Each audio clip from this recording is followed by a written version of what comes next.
नमस्कार, मी सचिन गव्हाणे आपलं स्वागत करतो मेट्रोना आयटी बुलेटिन मध्ये। बुलेटिनची सुरुवात करूया एका ब्रेकिंग बातमीनं। बातमी पुण्यातून आहे। पुण्यातील मॉडर्न कॉलेजवरती जातीय भेदभावाचे तरुणाकडून आरोप जे आहेत ते करण्यात आलेले आहेत। कॉलेजनं कागदपत्रांची पडताळणी नाकारल्यानं लंडनमधील नोकरी गमावल्याचाही तरुणानं आरोप केलेला आहे। प्रेम भिराडे नावाच्या तरुणाकडून मॉडर्न कॉलेजवर आरोप करण्यात आलेले आहेत। मी आज स्वतः पुण्यामध्ये आलो स्वतः आणि पुण्यामध्ये येऊन मी व्हाईस चान्सलर कुलगुरू साहेबांची भेट घेतली, सुरेश गोसावींची स्वतः। त्यांना सांगितलं आज प्रकरण काय काय झालं। पहिलं तुम्ही लॉलिदासकडे मॅडमकडे गेला, त्यांनी पाठवलं, नंतर जर्नलिस्ट मॅडमकडे परत त्यांनी तिकडे पाठवलं, परत त्यांनी जात विचारली। हे सगळं मी त्यांना परफेक्टली सांगितल्यानंतर त्यांनी मला सांगितलं की मी काम करून देतो। मी त्यांना म्हणून नोकरी त्याची गेलेली, आता कसं करून देणार सर? मुळात त्याची नोकरी गेलेली, आता करून सुद्धा फायदा नाही अशी परिस्थिती आहे।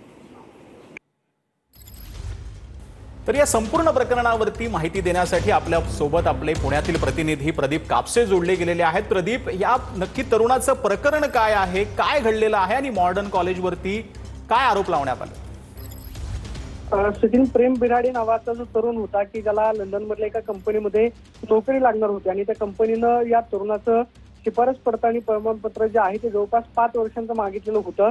या तरुणाची पदवी जी आहे ती पुण्यातल्या मॉडर्न महाविद्यालयामधून झालेली होती आणि मॉडर्न महाविद्यालयामधून पदवी झाली असल्या कारणानं कंपनीनं शिफारस पत्र जे आहे ते पडताळणी प्रमाणपत्र जे आहे ते पाठवलेलं होतं। मात्र मॉडर्न महाविद्यालयानं या सगळ्या प्रकरणामध्ये जात विचारली अशा पद्धतीचा थेट आरोप जो आहे तो प्रकाश आंबेडकर यांनी ट्विट करून केलेला होता।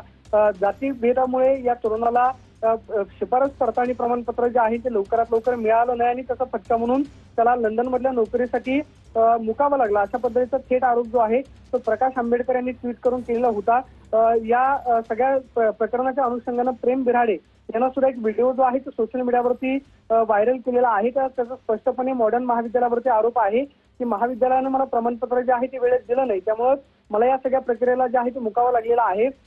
मॉडर्न महाविद्यालयाच्या प्राचार्यांवरती या प्रकरणामध्ये थेट आरोप केला जातो। आज वंचित बहुजन आघाडीनं सुद्धा मॉडर्न महाविद्यालयाच्या बाहेर आंदोलन जे आहे ते केलेलं पाहायला मिळालं। मात्र या संदर्भामध्ये सुद्धा महाविद्यालयानं प्रसिद्धी पत्रक जे आहे ते जारी केलेलं आहे। मात्र या सगळ्या प्रकरणाच्या अनुषंगानं जाती भेदावरती पुन्हा एकदा पुण्यातल्या महाविद्यालयावरती जो आहे तो आरोप करण्यात आलेला आहे आणि जात विचारून विद्यार्थ्याला शिफारस पडताळणी प्रमाणपत्र जे आहे ते वेळेत न मिळाल्यामुळे लंडन मधल्या नोकरीला जे आहे ती मुकावं लागल्याची घटना आपल्याला पाहायला मिळाली। धन्यवाद प्रदीप या संपूर्ण सविस्तर माहितीसाठी।